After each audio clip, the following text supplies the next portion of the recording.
Hey friends, welcome back to another video. In this cozy vlog, I'll be sharing a really magical spring week in my life as I go on lots of sunny walks, do some spring cleaning and reading, as well as organising my books.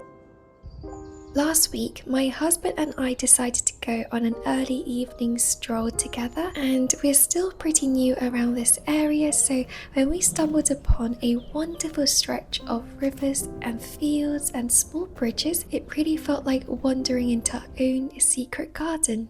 It felt like a brief escape into nature, and ever since we've been going on walks to further explore, and each time we've gotten a glimpse into more of its quaint magic.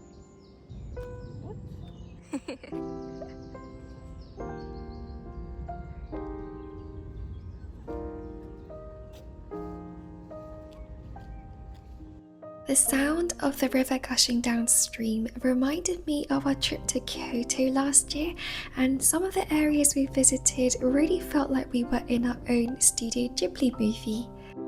It's been so relaxing to be able to take long walks here, knowing that this haven is so close to us, and it makes me feel really comforted since there isn't much around this area, and because I also work from home. So I've been making the most of this glorious spring weather lately, going on picnics and taking my dog Milk out to the park too. It's been a wonderful few days, and I'm grateful for the sweet memories that I've already made so far this spring.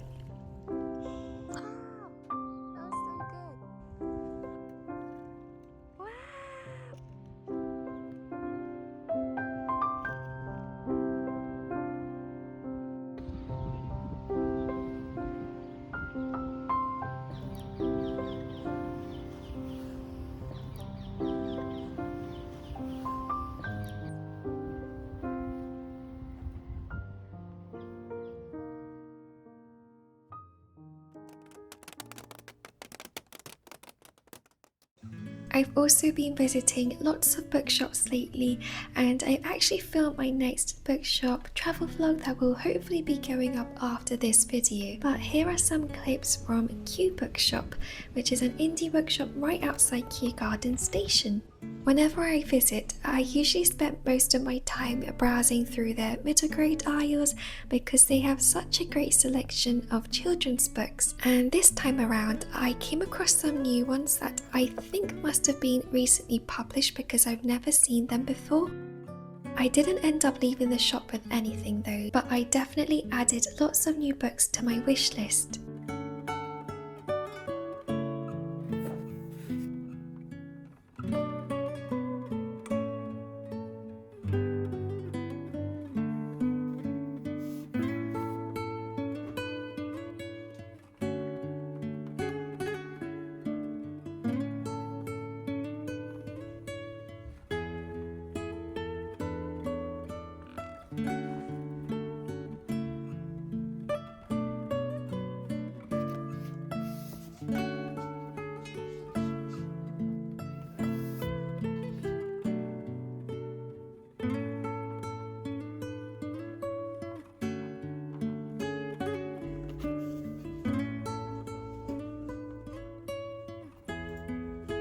I've also been visiting lots of charity shops lately, and I ended up discovering two books from Virago Modern Classics, one of them being 84 Charing Cross Road by Helene Hanff, which is a book that I've been wanting to read for the longest time now. So I was really excited to see it in such great condition, and I believe that these hardcovers are usually around £15 to £17 each. So to have found them secondhand for £2 was such a great deal.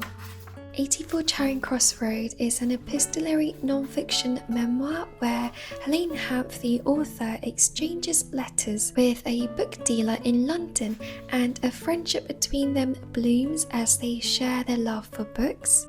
And the other book is A Game of Hide and Seek by Elizabeth Taylor. I've never read from Elizabeth Taylor before, so this will be my first book from her, and I don't really know too much about this book other than it's a modern classic, I think, following two people who fall in love as children, but they go their separate ways before meeting again once they're older as adults. But I just love discovering books from the charity shops because you never know what you might find.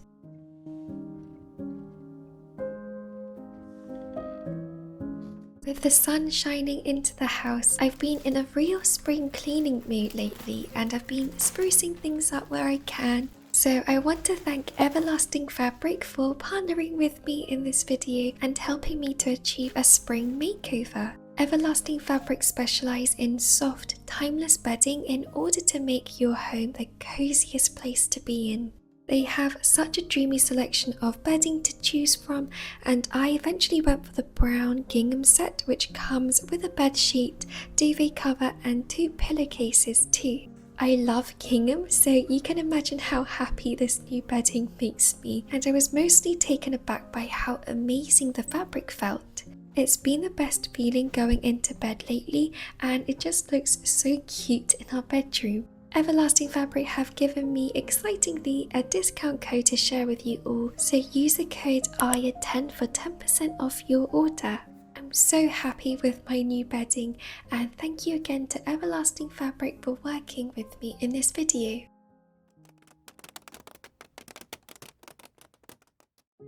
It's been about 3 months now since we've moved into our new house and it's really starting to feel like home. We've cleaned and organised a lot, but at the same time we still have so much left to do, and one of the biggest things that I want to tackle next is putting together a bookshelf for my books. If you've been watching my videos lately, you'll have noticed that I've shared my TBR bookshelf, which consists of about 3 shelves of books that I haven't read yet. But what I haven't shared is that I also have about 4 really big boxes of books that haven't found a place yet because we haven't been able to put up the new floating shelves in my studio. So then you might be wondering, what are all those empty shelves behind you right now?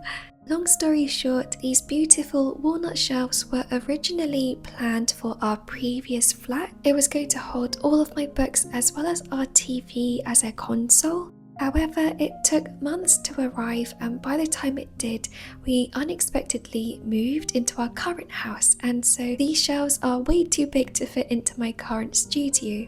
Because of that, we decided to keep them downstairs, display some of my non-fiction Christian books, which is what I'm organising right now in this clip, alongside some art and plants and other storage bits and bobs.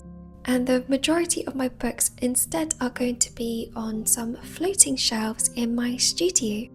Anyways, it's a work in progress and I'm sure it'll keep evolving as we find new things to put on the shelves over time, but for now it's looking a little sparse and empty.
The other day it was my friend's master's graduation and we'd be gushing together over how adorable peonies were when they weren't in full bloom. So I was hoping to pick up some peonies at my local florists, but they sadly didn't have any in stock, so I ended up making my way to the local supermarket instead.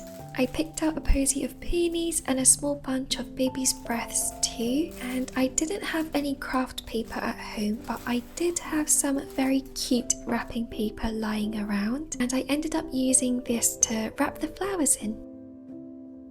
Also, I don't know if you guys noticed, but I got a haircut this week. I've been saying that I want to go shorter for quite a long time now to everybody around me, and I think a lot of my friends thought that I'd never get it done because I was pushing it back for so long. But I finally bit the bullet, and honestly, I really love how it turned out. My hairdresser did such a great job.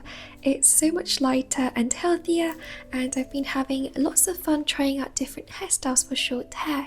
But that's everything for today's cozy vlog. I hope you guys enjoyed following me throughout the week, and I'll see you very soon in the next one. Bye friends!